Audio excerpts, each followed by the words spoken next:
Huwag mo na lang kasi sabihin naghahanap ka.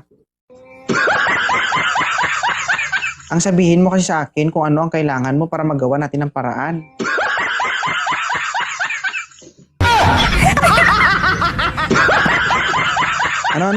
Anong kailangan mo?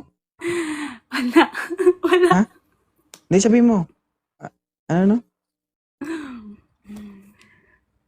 Eh, yung kailangan ko, wala na, hindi na pwede eh.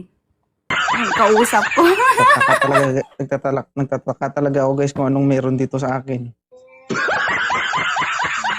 Kung wala kang mahanap ngayon tapos magre-request ako ulit Kasi- next time, ipapasok mo ulit ako. Wala talaga akong mahanap dito, ma'am, kasi nakailang paakyat na ako, iba yung sinasabi mo.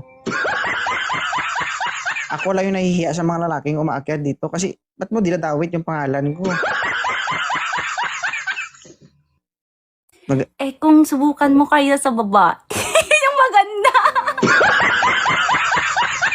Maganda to parang may konti din to eh, oh.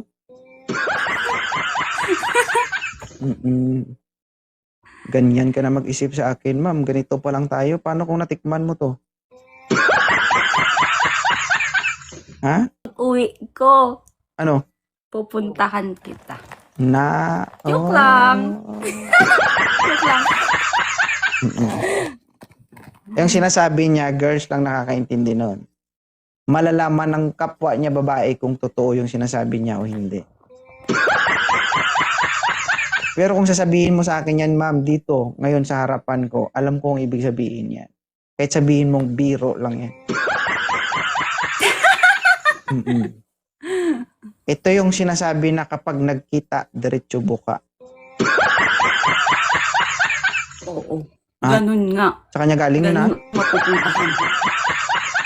Sa kanya galing yun, di sa akin.